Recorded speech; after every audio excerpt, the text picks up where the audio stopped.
The human mind is a storytelling machine. From the moment we're born, we begin weaving narratives about ourselves, our place in the world, and the meaning of our experiences.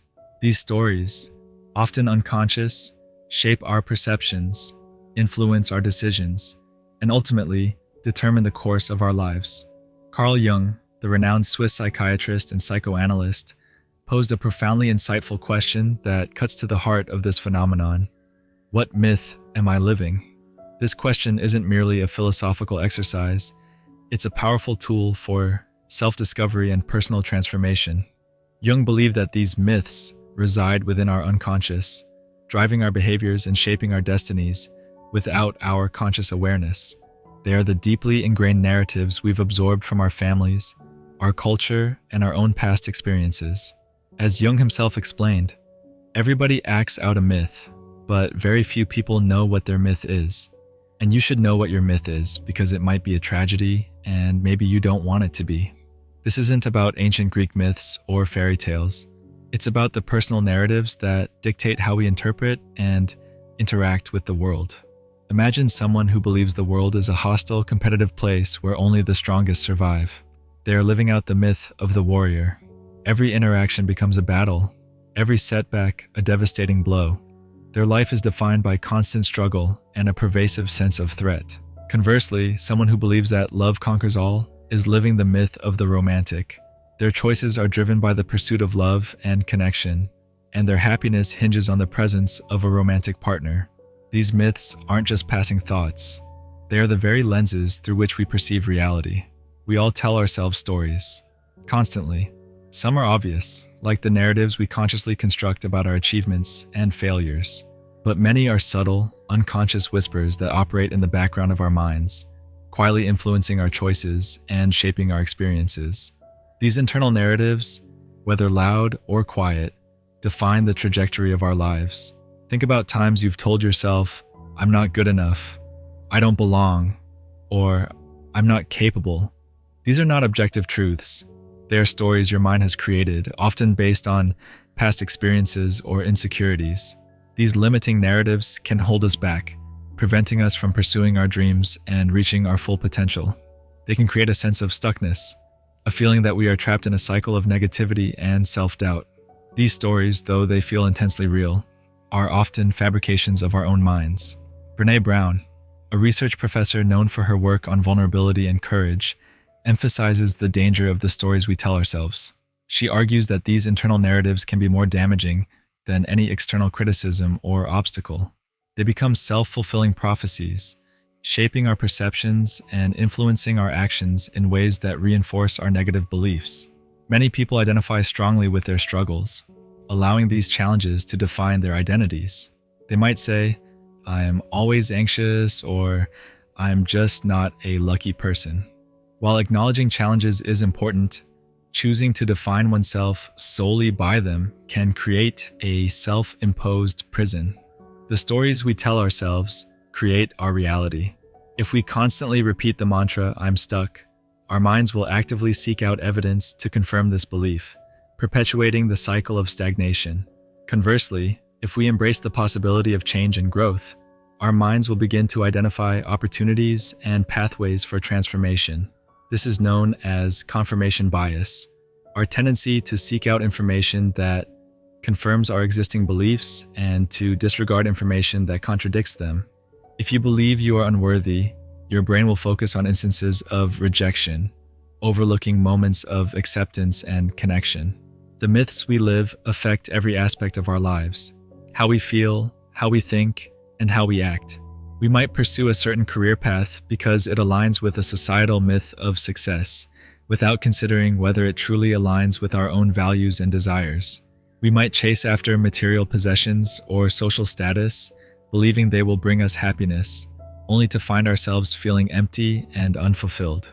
These are examples of how unconscious myths can lead us down paths that are not truly aligned with our authentic selves. Myths act as mental blueprints, providing us with familiar patterns of behavior and thought. Once a belief system is established, confirmation bias reinforces it, creating a powerful feedback loop. If we believe we are unlovable, we will likely dismiss compliments or acts of kindness, interpreting them as insincere or pitying. We filter out anything that challenges our core belief, further solidifying the myth. Most of us are unaware of the myths we are living. We simply react to life based on hidden beliefs, desires, and subjective worldviews. As Jung famously stated, until you make the unconscious conscious, it will direct your life and you will call it fate. This means that if we are not aware of the stories driving us, we are essentially living on autopilot, attributing our experiences to chance or destiny, rather than recognizing the role of our own unconscious narratives. So, why is it so important to ask ourselves, what myth am I living? The answer is simple: self-awareness. Without this crucial question, we are not truly in control of our lives. We are simply reacting to circumstances, driven by unconscious forces.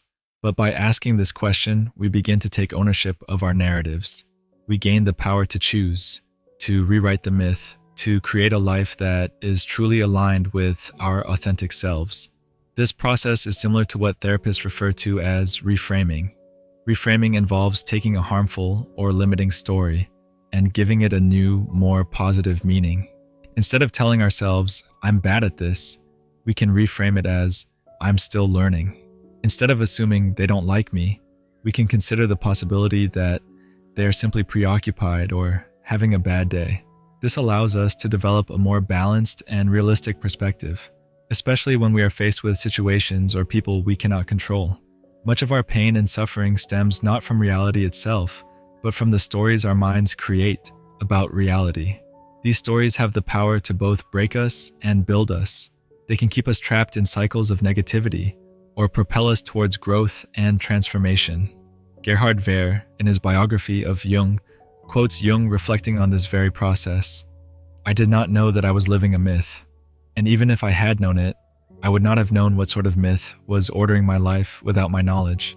So, in the most natural way, I took it upon myself to get to know my myth, and I regarded this as the task of tasks.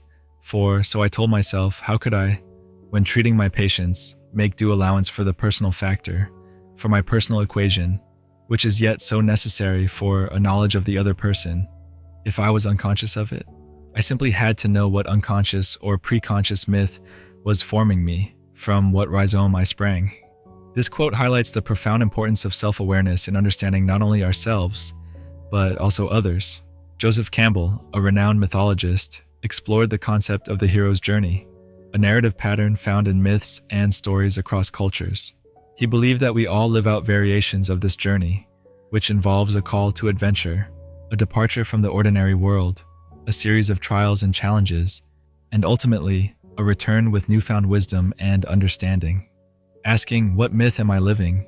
is itself a call to adventure, an invitation to step outside the familiar narrative and embark on a journey of self-discovery. This question forces us to confront our own biases and assumptions. It challenges us to see beyond the stories we've been telling ourselves and to recognize the underlying patterns that shape our lives. Once we become aware of these patterns, we can no longer ignore them. We are compelled to take action, to make conscious choices about the narratives we want to live. Many people avoid asking this question because it can be uncomfortable. It requires us to confront our vulnerabilities, our fears, and our limiting beliefs. It's easier to remain within the confines of our existing myths, even if they are not serving us. But true growth and transformation only occur when we are willing to step outside our comfort zones and challenge the stories that hold us back. Every significant change in our lives begins with a question, a moment of questioning something we've always taken for granted. This is the power of self-inquiry. Once we question the myth, there is no turning back. We have opened a door to a new level of awareness, and we are faced with the opportunity to rewrite our narrative. This is not simply a theoretical concept. Studies in narrative therapy have shown that rewriting one's life story can have a profound impact on mental health and well-being. By reframing past experiences and creating new narratives, individuals can gain a greater sense of control over their lives, develop a stronger sense of purpose, and experience increased emotional resilience. They shift from being passive recipients of their fate to active creators of their own destinies. The most important question anyone can ask is, what myth am I living? The answer to this question has the potential to transform your life. It can illuminate hidden patterns, reveal unconscious motivations, and unlock new possibilities for growth and fulfillment. It is the key to self-awareness, personal freedom, and the creation of a life that is truly authentic and meaningful.